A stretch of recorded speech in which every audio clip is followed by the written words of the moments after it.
ಜೈಲಲ್ಲಿರುವ ನಟ ದರ್ಶನ್ಗೆ ಹಾಸಿಗೆ ದಿಂಬು ಕೊಡುವ ವಿಚಾರ, ಕ್ವಾರಂಟೈನ್ ಸೆಲ್ನಿಂದ ಬೇರೆ ಕಡೆಗೆ ಶಿಫ್ಟ್ ಮಾಡುವ ವಿಚಾರಕ್ಕೆ ಸಂಬಂಧಪಟ್ಟಂತೆ ವಾದ ಪ್ರತಿವಾದ ಮುಕ್ತಾಯವಾಗಿದ್ದು ಅಕ್ಟೋಬರ್ 9ಕ್ಕೆ ಆದೇಶವನ್ನು ಕಾಯ್ದಿರಿಸಿದೆ ಕೋರ್ಟ್. ಅಕ್ಟೋಬರ್ 9ಕ್ಕೆ ಆದೇಶ. ಅಲ್ಲಿಗೆ ಇನ್ನೂ 9 ದಿನಗಳ ಕಾಲ ದರ್ಶನ್ ಯಥಾಸ್ಥಿತಿಯಲ್ಲೇ ಇರಬೇಕಾಗುತ್ತೆ. ಕ್ವಾರಂಟೈನ್ ಸೆಲ್ನಲ್ಲಿ ದರ್ಶನ್ ಇಟ್ಟಿರೋದಕ್ಕೆ ಆಕ್ಷೇಪವನ್ನು ವ್ಯಕ್ತಪಡಿಸಿದರು ಅವರ ಪರ ವಕೀಲರು. ಹೆಚ್ಚುವರಿ ಸೌಲಭ್ಯ ನೀಡದೇ ಇರೋದನ್ನು ಪ್ರಶ್ನೆ ಮಾಡಿದರು ದರ್ಶನ್ ಪರ ವಕೀಲರು. ಜೈಲ್ ಮ್ಯಾನ್ಯುಯಲ್ ಪ್ರಕಾರವೇ ಸೌಲಭ್ಯವನ್ನು ಒದಗಿಸಲಾಗಿದೆ ಅಂತ ಎಸ್ಪಿಪಿ ಪ್ರಸನ್ನಕುಮಾರ್ ಪ್ರಬಲ ವಾದ ಮಂಡನೆಯನ್ನ ಮಾಡಿದ್ದಾರೆ.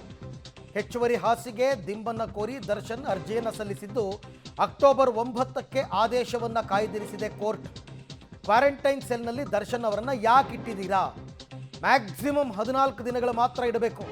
ಆದರೆ ಈಗಾಗಲೇ 1.5 ತಿಂಗಳಾಯಿತು, ಇನ್ನೂ ಇಟ್ಟಿಲ್ಲ, ಇನ್ನೂ ಶಿಫ್ಟ್ ಮಾಡಿಲ್ಲ ಅವರನ್ನು. ಅಂದರೆ ರೆಗ್ಯುಲರ್ ಬ್ಯಾರಕ್ಗೆ ಶಿಫ್ಟ್ ಮಾಡಿಲ್ಲ ಯಾಕೆ ಅಂತ ಒಂದು ಕಡೆ.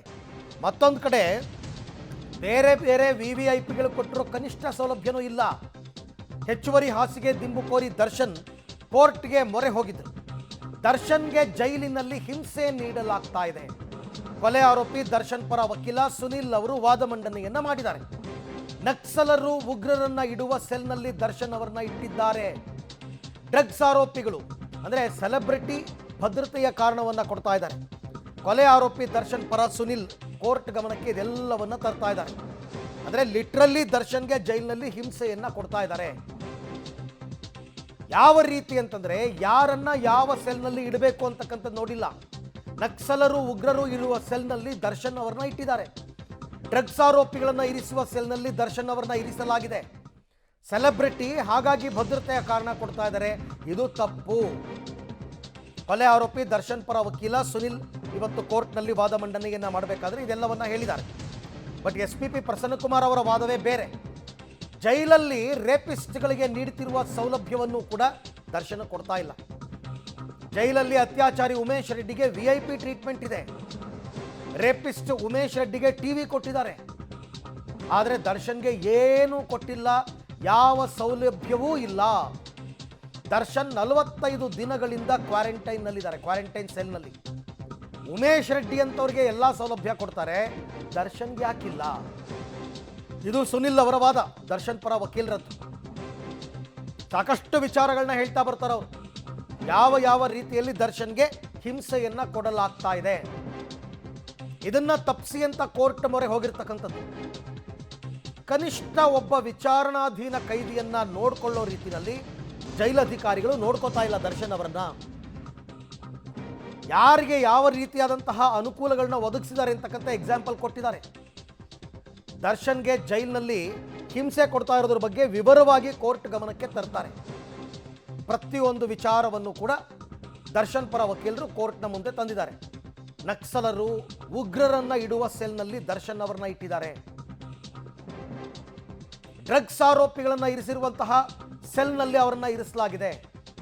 ಅವರು ಇನ್ನೂ ಕೊಲೆ ಆರೋಪಿ, ಪ್ರೂವ್ ಆಗಿಲ್ಲ. ಸೆಲೆಬ್ರಿಟಿ ಭದ್ರತೆ ಕಾರಣವನ್ನು ಕೊಡ್ತಾ ಇದ್ದಾರೆ, ಹೆಚ್ಚು ಕಡಿಮೆ ಆಗ್ಬಿಡುತ್ತೆ ಅಂತ. ಇದು ಒಪ್ಪತಕ್ಕದ್ದಲ್ಲ ಅಂತ ಅವ್ರು ಹೇಳೋದು. ರೇಪಿಸ್ಟ್ಗಳಿಗೆ ಕೊಡ್ತಾ ಇರ್ತಕ್ಕಂಥ ಕನಿಷ್ಠ ಸೌಲಭ್ಯವನ್ನು ಕೂಡ ದರ್ಶನ್ಗೆ ಕೊಡ್ತಾ ಇಲ್ಲ. ಅಂದರೆ ಬೇರೆ ಬೇರೆಯವರು ಎಕ್ಸಾಂಪಲ್ ಕೊಟ್ಟು ಎಕ್ಸ್ಪ್ಲೈನ್ ಮಾಡಿದ್ದಾರೆ. ಉಮೇಶ್ ರೆಡ್ಡಿಗೆ VIP ಟ್ರೀಟ್ಮೆಂಟ್ ಇದೆ ಜೈಲಲ್ಲಿ, ಆದರೆ ದರ್ಶನ್ಗೇನೂ ಇಲ್ಲ. VIP ಟ್ರೀಟ್ಮೆಂಟ್ ಬೇಡ, ಕನಿಷ್ಠ ಮೂಲ ಸೌಕರ್ಯಗಳನ್ನು ಒದಗಿಸ್ಕೊಡಿ. ಒಂದು ದಿಂಬು, ಒಂದು ಹಾಸಿಗೆ, ಇದನ್ನಾದರೂ ಒದಗಿಸ್ಕೊಡ್ಬೇಕು ಅಂತ ಕೋರ್ಟ್ ಗಮನಕ್ಕೆ ತಂದಿದ್ದಾರೆ. ಇವೆಲ್ಲವೂ ಕೂಡ ವಾದ ಪ್ರತಿವಾದ ಎಲ್ಲ ಮುಕ್ತಾಯ ಆಗಿದೆ.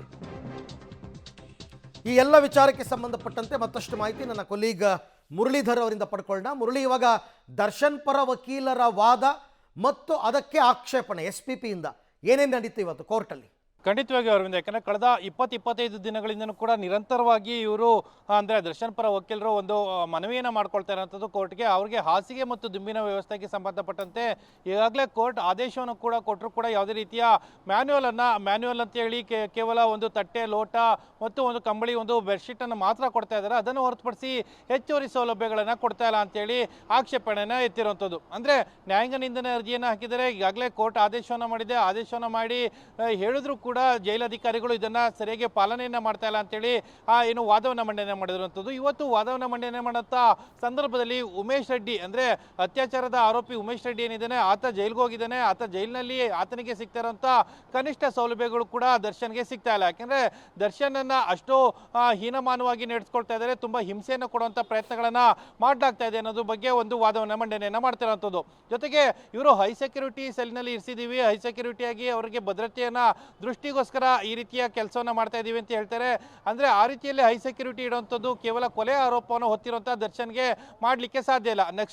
ನಕ್ಸಲರು ಅಥವಾ ಉಗ್ರರು ಅಥವಾ ಬೇರೆ ಡ್ರಗ್ಸ್ ನಲ್ಲಿ ಬಂದಂತವ್ರು ಯಾರಿರ್ತಾರೆ ಹೆಬಿಚುವಲ್ ಅಫೆಂಡರ್ಸ್ಗಳಂತಾನೆ ಹೇಳ್ತಾರೆ, ಅಂತವರನ್ನ ಇರಿಸುವಂತ ಸೆಲ್ನಲ್ಲಿ ಇರಿಸೋದನ್ನ ಹೊರತುಪಡಿಸಿ ಇವರು ದರ್ಶನನ್ನು ಕೂಡ ಅಲ್ಲಿಗೆ ತೆಗೆದುಕೊಂಡು ಹೋಗಿ ಇಡಲಾಗ್ತಾ ಇದೆ. ಜೊತೆಗೆ ಕ್ವಾರಂಟೈನ್ ಸೆಲ್ ಅಂತ ಹೇಳ್ತಾರೆ, ಕೇವಲ 14 ದಿನಗಳ ಮಾತ್ರ ಅವರನ್ನ ಕ್ವಾರಂಟೈನ್ ಸೆಲ್ನಲ್ಲಿ ಇಡಬೇಕಾಗಿರುವಂಥದ್ದು ಆಸ್ ಪರ್ ಏನು ರೂಲ್ಸ್ನ ಪ್ರಕಾರ. ಆದರೆ ಇವರನ್ನ 45 ದಿನಗಳಿಂದ ಕೂಡ ಕ್ವಾರಂಟೈನ್ ಸೆಲ್ನಲ್ಲೇ ಇರಿಸಿದ್ದಾರೆ. ಅಂದರೆ ವಾಕಿಂಗ್ ವಿಚಾರಕ್ಕೆ ಸಂಬಂಧಪಟ್ಟಂತೆ ಕೂಡ ಒಂದು ಆಕ್ಷೇಪವನ್ನು ಎತ್ತುತ್ತಾರೆ.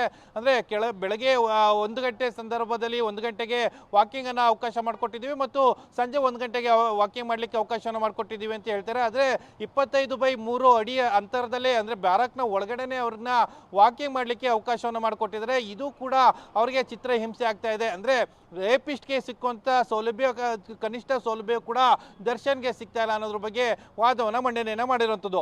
ಅದಕ್ಕೆ ಆಕ್ಷೇಪವನ್ನು ಎತ್ತದಂತ SPP ಪ್ರಸನ್ನಕುಮಾರ್ ಹೇಳ್ತಾ ಇರುವಂಥದ್ದು, ಜೈಲಿನ ಮ್ಯಾನ್ಯುವಲ್ ಪ್ರಕಾರ ಏನೇನಿತ್ತು ಅದನ್ನ ಈಗ ಏನು ಅವ್ರಿಗೆ ಒದಗಿಸಿದ್ದೀವಿ, ಅದನ್ನು ಹೊರತುಪಡಿಸಿ ವಿಶೇಷವಾದ ಯಾವ್ಯಾವ ಸೌಲಭ್ಯಗಳು ಬೇಕು ಅನ್ನೋದನ್ನ ಪಟ್ಟಿ ಮಾಡಿಕೊಡಿ, ಅದನ್ನ ಕೋರ್ಟ್ ಆಲಿಸಬೇಕಾ ಬೇಡವಾ ಅನ್ನೋದ್ರ ಬಗ್ಗೆ ತೀರ್ಮಾನ ಮಾಡುತ್ತೆ ಅಂತ ಹೇಳಿದರೆ ಈಗ ವಾದ ಪ್ರತಿವಾದ ಮುಕ್ತಾಯ ಆಗಿ ಅಕ್ಟೋಬರ್ 9ನೇ ತಾರೀಕಿಗೆ ಆದೇಶವನ್ನ ಕಾಯ್ದಿರಿಸಿರುವಂಥದ್ದು.